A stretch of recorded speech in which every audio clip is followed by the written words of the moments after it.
Hello and welcome to the webinar. Today's topic is how to brand you so that you can get noticed now. If you've been in business for any length of time, an hour, a day, a week, a month, a year, or even if you're just starting out, chances are you notice that you're not alone. According to a recent Kaufman report, the entrepreneur rate grew in 2015, and it was the first time it had grown since its decline in 2009. It took a drastic dive down, but in 2015, it started to grow for the first time, and it continues to grow. So that's pretty exciting. And in fact, according to Inc. magazine, 27 million working age Americans, that's just in the US, 27 million working age Americans are starting or running new businesses. That is 14% of the working population. So that's pretty significant. It's a good size number. So clearly, if you're starting out in business or if you're an entrepreneur yourself, you are not alone. Now, if you're here with me now because you're trying to figure out how you can actually stand out in that crowd and get noticed, this is how you gain that competitive edge.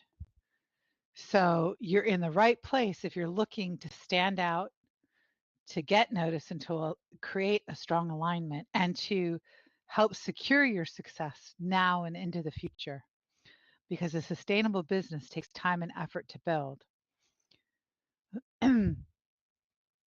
So we're going to actively work on building your brand because really that's the thing that's going to get you the attention. It's not the product or the service. It's really all about you.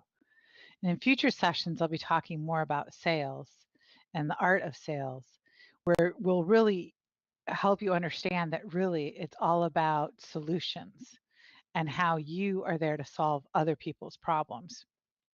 So my name is Janice Summers, and I'm going to be your guide today. Now, if you've ever worked with me before, then you know I like to make time work for me.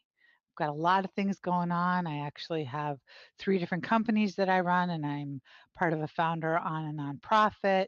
So I've got my hands into a lot of things, and I like to dig in and get real work done in real time. So we're going to cover some real ground today.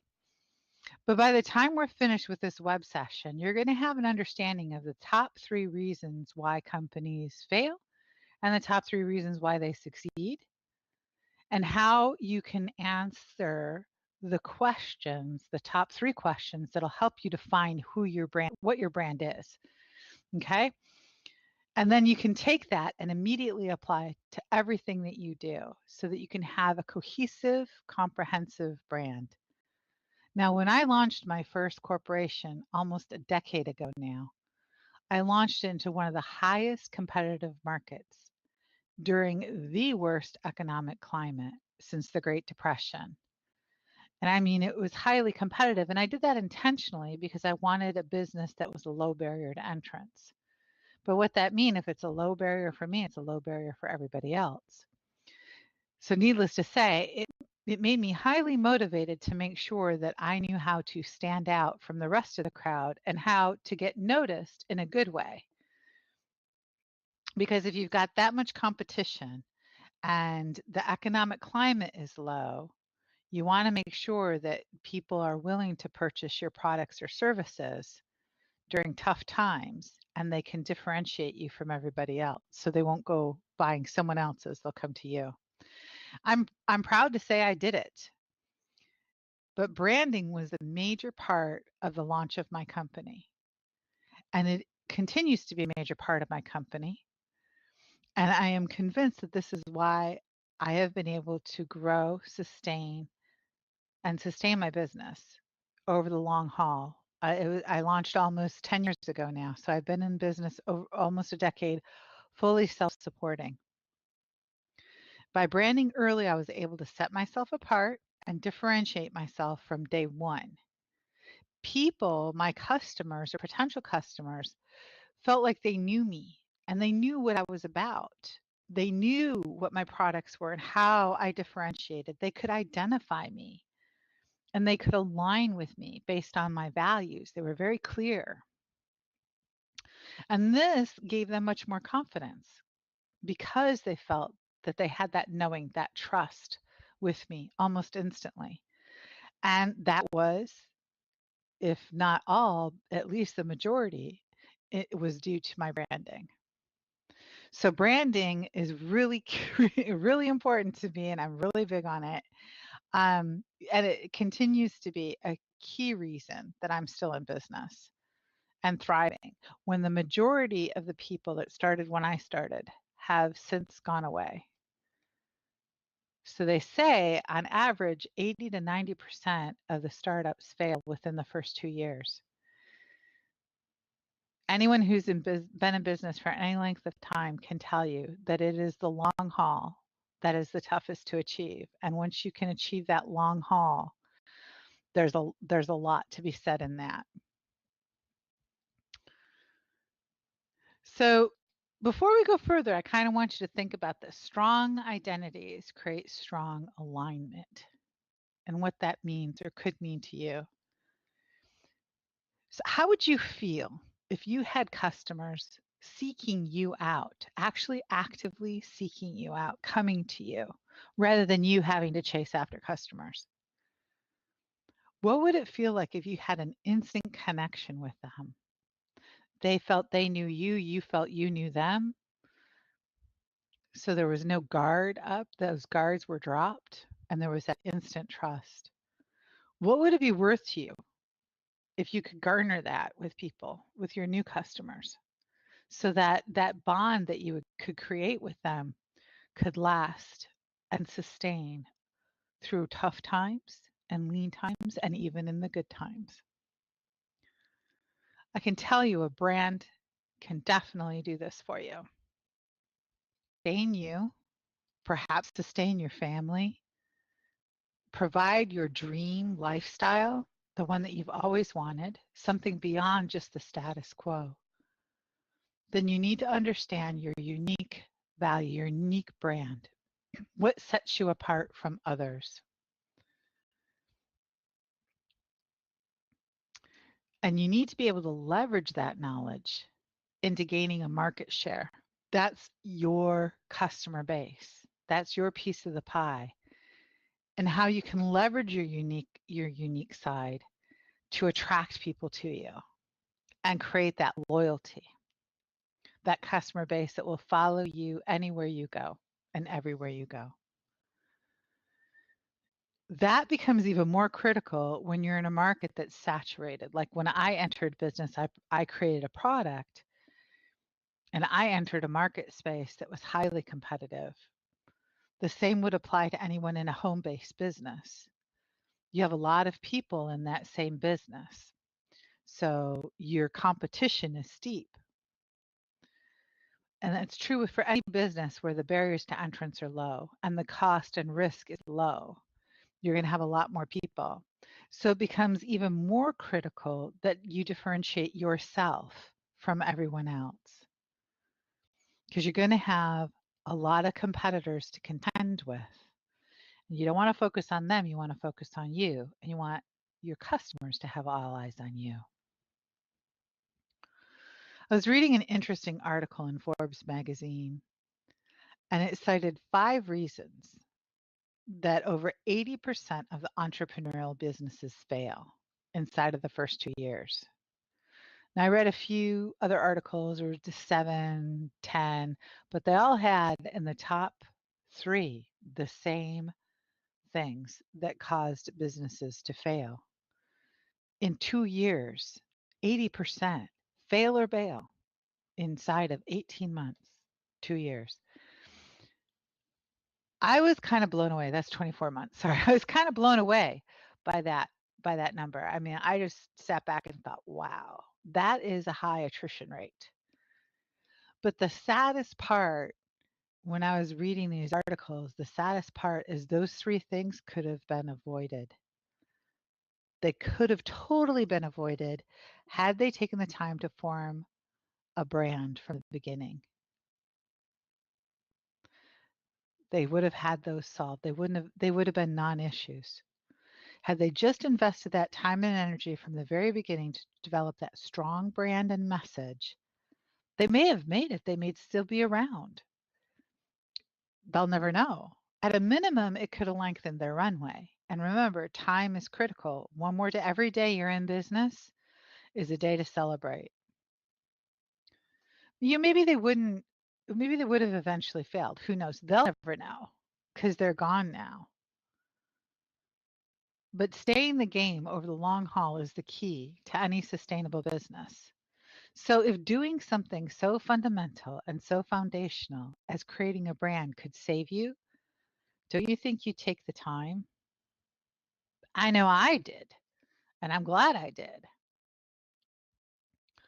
Because, as I said, I am convinced that it is the reason why I'm still here today. So, let's look at those top three reasons why companies failed. Now, before I lay them out for you, I want you to think of how each one of these directly addresses the customer's wants, desires, and needs. Now, when we talk in sales, we'll talk more about it. But in business, the one thing you need to understand and adapt to is it's not about you, it's about them. You're looking to provide a solution for their needs, wants, and desires. So, in each one of these, think about how failure to take care of these three things also failed the customer and their wants, needs, and desires. So, the first one was these companies failed to align with their customers. So, they may have had a great product, who knows, or a great service, who knows, because they didn't align it with the customer's wants, needs, and desires. So you could create the greatest thing. You could invent the most wonderful thing. You could have the best property in the world, the most five-star luxurious place. But if you're not aligning that with the customer's wants, needs, and desires, then you failed. Now, if you have a well-defined brand and you have a cohesive brand and it's integrated in everything that you do and say, then your customers are going to be able to find you. And you're going to be able to know who your customers are and who your customers aren't, because you don't want to waste your time trying to align with customers who don't belong to you.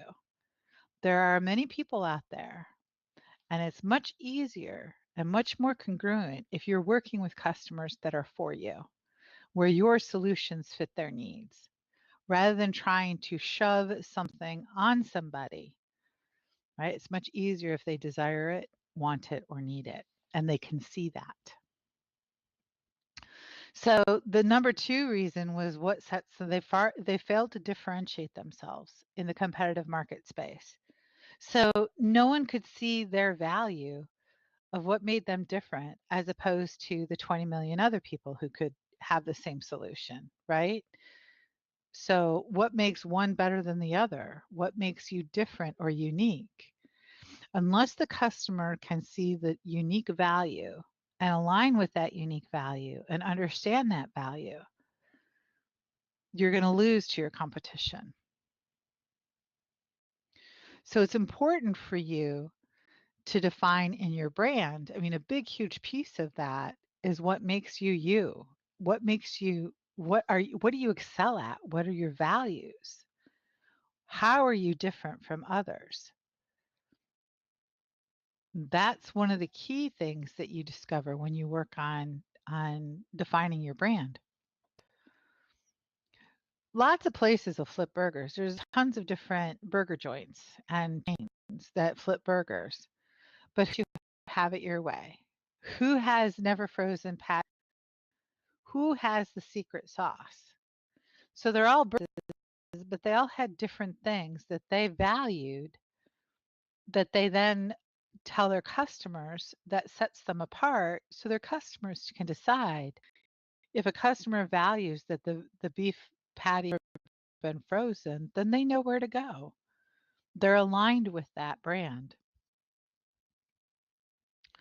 So they're very careful about defining what sets them apart from each other and aligning with their customers.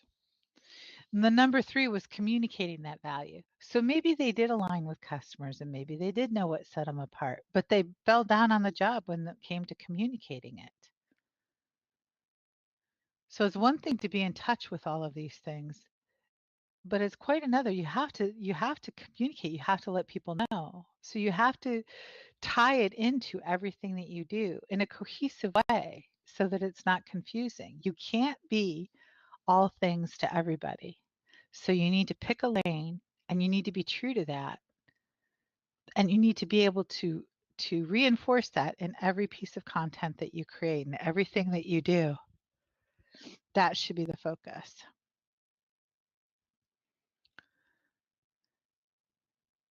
So, two key pieces of your brand are about who your customer is and how you are uniquely suited to solve their needs. So, looking at this, it's pretty clear to see that had these companies, had these businesses taken the time to figure out their branding and to communicate that to others, they could still be around. I mean, think about 30%. That's a big number. So, what is a brand, anyways? Well, let's talk about that. And the questions kind of evolved to the proverbial what came first, the chicken or the egg? Now, I happen to be in the school of thought that believes that the brand comes first. And I'm going to tell you why. Because your values and your mission can remain the same while products and services may change. I've dropped products that I don't create anymore. I just decided not to. It wasn't so lucrative or I lost interest in that product. So I create other products and I've introduced new products, but the value is still the same. The mission is still the same. All of my branding is still the same. That hasn't changed. Now, it started out a long time ago. The definition of brand was you think in terms of cattle, of ownership. It was a way to sear a symbol into livestock so that people knew who owned what, right? Because you think cattle are riding all over the range and you need to tell them apart who has what cow. So that's how branding started. And then it extended to a product or service from a specific source, right? So think in terms of facial tissue. Now, all of us call it Kleenex. Almost everybody I know calls it Kleenex, but Kleenex is not a thing. Kleenex is a brand, actually. It's a name that came from a specific source. It happens to be face tissue. A couple good ones are, instead of brown fizzy water, it's it's Coca-Cola or Pepsi. And they're definite camps of Pepsi drinkers and Coca-Cola drinkers, and they swear that it tastes completely different. Which brings us to another importance of brand, right? So, I mean, in the beginning, this is how it was, right? It was a product, it was a symbol. That was the original definition. But actually, it's gone way beyond the definition, the typical dictionary definition. But as far as the dictionary definition, I think Entrepreneur Magazine had a pretty good definition in my book. And it refers to branding as the marketing practice of creating a name, symbol, or design that identifies and differentiates a product from other products. But really, this is only half of the story, and not even the most important half. Because we have to think in terms of consumer or a customer and what brand means to a consumer or a customer, which is actually what we're after in business. We're looking to expand our market space. We're looking to acquire more clients and customers. To them, to us as consumers, think of yourself as a consumer. A brand is the full expression of the product or services and the creator or provider. It comes with expectations, and it is the promise of what we can expect when we purchase. That connection that we build with the brand becomes both emotional and physical, right? For Pepsi drinkers, you say Pepsi, and emotionally and physically, they can immediately gain a sensation of that nice cold Pepsi and the taste and the flavor of it. Now, if you say Coca-Cola to a Pepsi drinker, they're going to get an impression, but it's going to be different because the taste is not as pleasant to them. So we have an attachment to one brand versus another brand, even though they're the same product, similar product, so similar. You see how that works? Now, as a business person, this is the ideal state. This is what's known as brand affinity. And this is what you want to create for your customers. And this is what has that lifelong attachment, the very strong positive bond. I mean, think of all the emotion that's evoked when you see a simple little robin blue box and it's tied with a little red ribbon, and on the top of the box the word Tiffany & Co. is stamped on top. You haven't even opened the box yet, but you know it's going to be fantastic because the name, the color of the box, all of these other things have come first. So you have an expectation of what's going to be in there. Now, the products vary. Tiffany creates all kinds of products. So it's not really attached to the product, but that brand means a lot. And that brand carries a lot of weight. And it is in everything that they've ever done, everything they've ever said. It's all cohesive with everything that is Tiffany. They reinforce that bond and that expectation from customers by continuously delivering that quality. So that's why I say the brand comes first, or at least it comes simultaneously. And that's also why we want to be able to repeat and reinforce that message of who you are, who you want to be, and who you want to be perceived, how you want others to perceive you in all of your messaging. So, is it different if you are in a different business model? Right? If you've been in some of my other trainings, we've covered the different business models. You got product or service, right? It's what we all have as a product or a service. And either you're in the creator inventor category or you're an owner or a manufacturer. And then everybody else is in the seller model. And the seller, they typically don't own or create any product or service. They're selling other people's things. And if you're in this category, it's kind of very easy to see that you are the business. And branding you becomes more critical if you're in a seller model because there's nothing for you to hide behind. You don't own anything, any brand that you're selling, but you do own your business of building a distribution channel. That's what you're doing. And you may build a couple of different distribution channels. You might do a couple of different seller models. Maybe you'll do some trading. You might do other product lines. You might do affiliate marketing. There's different types of seller models that you might adapt. So, from the entrepreneur perspective, it's crystal clear in the seller model without any product or service that to complicate things, then you are on your own. So, you are the brand. And again, really critical to remember if you're going to be in network marketing or home-based business model or the multi-level marketing model. Because just because you signed up with XYZ company doesn't mean that you're going to stay with them. They may change, they may go away. I mean, businesses come and go, but you still want to generate a business. You still want to be in business. You can sign up with other companies. It's not an all or nothing situation. Now, you don't own that brand, so they don't own you. So you might want to change relationships down the road, change things that you do, while still keeping your mission and vision and everything else the same. That's why you would want to brand you. You are the who, what, and why. So how do you create a business brand from that? If I'm the who, what, and why? I mean, if you think in terms of a product, it's easy, you think. You would think it's easier to create a brand around a Ferrari than it is around a person. But actually, brand identity around a product or a person is not that different. You would ask the same types of questions if we're a product or a person.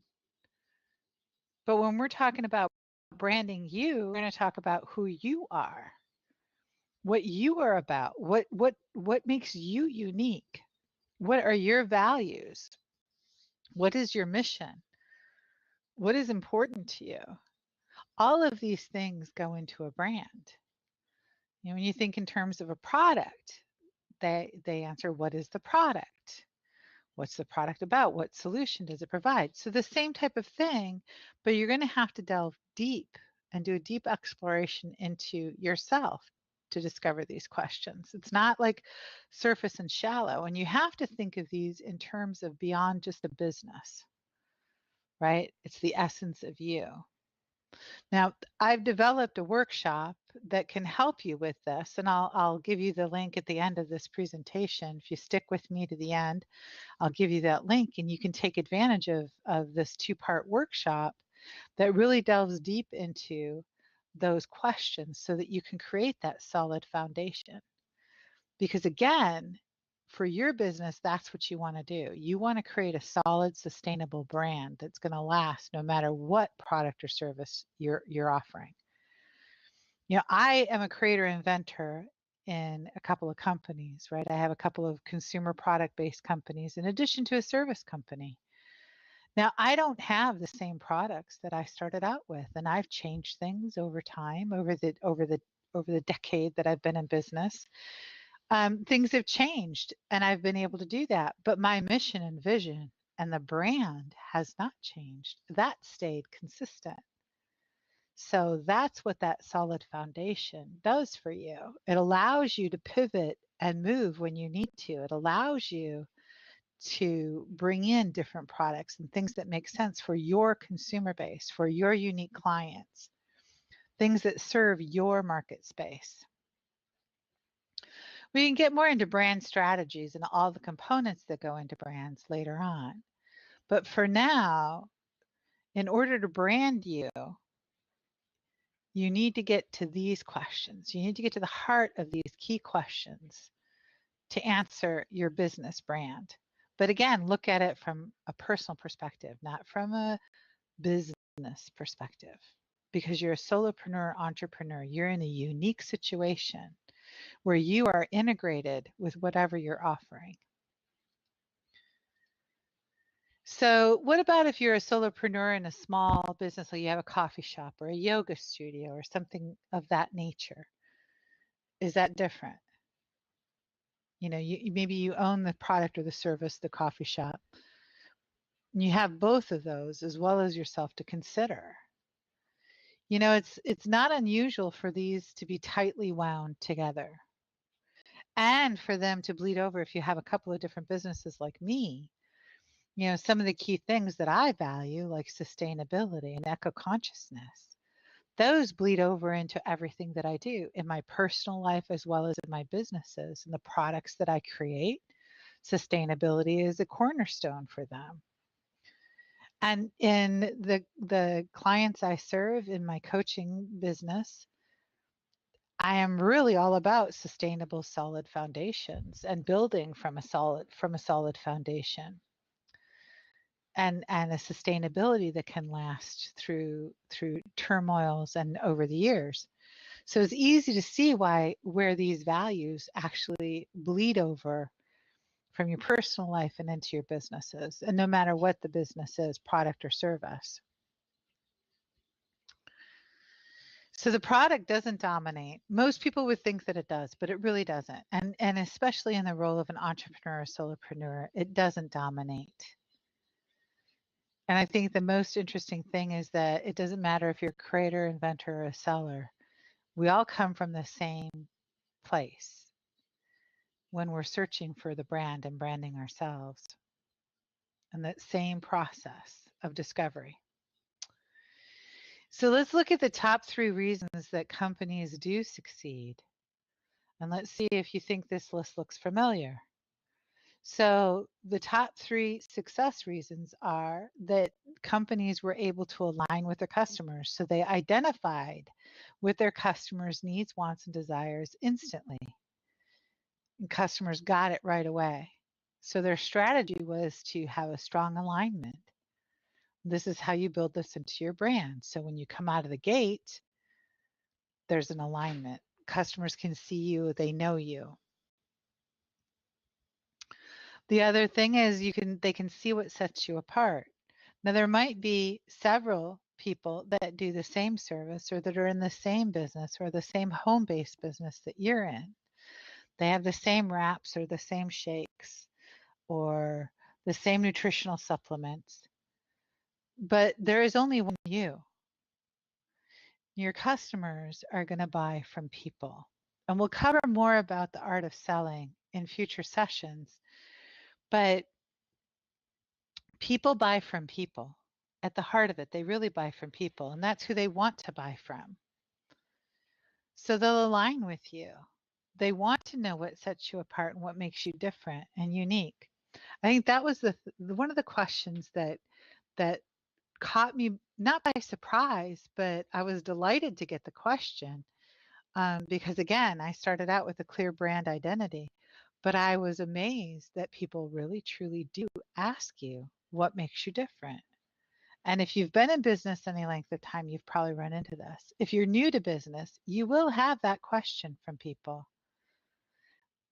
Doing the branding work up front allows you the opportunity to be able to have that answer. And in fact, it actually gives you the opportunity to not have to have them ask that question because they'll already see what sets you apart. It's clear, right? It's like a beacon that calls to them. And as far as communicating that value, you'll have it in everything that you do. If your brand is cohesive and you have a clear understanding of your brand, it will be communicated in every action that you take, from the smallest of tweets in your social media to the lengthiest of blog posts or ebooks or anything that you create for your business. That message is going to carry through. And you'll want to protect that and make sure that there's cohesion so that the customers don't get confused. And that's what creates a success over the long term for a company. If you're in it for flash, cash, and dash, then that's a whole different situation. So what was the failure points historically for many companies actually can be your pivoting success points if you execute on identifying your brand up front and early. So I want to thank you for taking the time to tune in. And I truly do believe that with the right kind of support, there really is no limit to what you can achieve in business. You really can have the business of your dreams. So earlier I had talked about resources. So here's a list of some quick resources for you. And I've added in a workshop that I've done on creating the unshakable vision. If you've never taken the time to create your vision, I highly, highly encourage you to do it now. It is the corner to the cornerstone of pieces for your business. So a couple other self-paced workshops that I've created is the Rock Solid Foundation. Now, this comes in 2 parts, part 1 and part 2. And this is the one that I talked about as far as the who, what, and why of you. All of those values that you need to create your brand, to define your brand. Those come in part 1 and part 2 of the Rock Solid Foundation. Then another thing I always like to offer up to people is the Digital Printers Mastermind. If you've never been a part of a mastermind, I can tell you that a mastermind is kind of like having your own cheerleading team, your own board of advisors, your own sounding boards of a variety of people who can help you in building your business. It's everybody's a master and everybody's a learner at the same time, and they all come from varied backgrounds. So it's really cool to get different perspectives from people, from different business walks and talks. So it gives you a richness that you can't find anywhere else. Masterminds are truly unique, and I invite you to join this one or find one and join them. Another thing I like to offer up to people is a free 15-minute mini coaching session with me. If you've never had a coaching session before, it's kind of an interesting way to see how they go. But it's 15 minutes where we're going to focus on you and your business and see if we can get you moving forward. All right. Well, again, I thank you for tuning in, and I hope to see you on future sessions. And until next time, happy business building.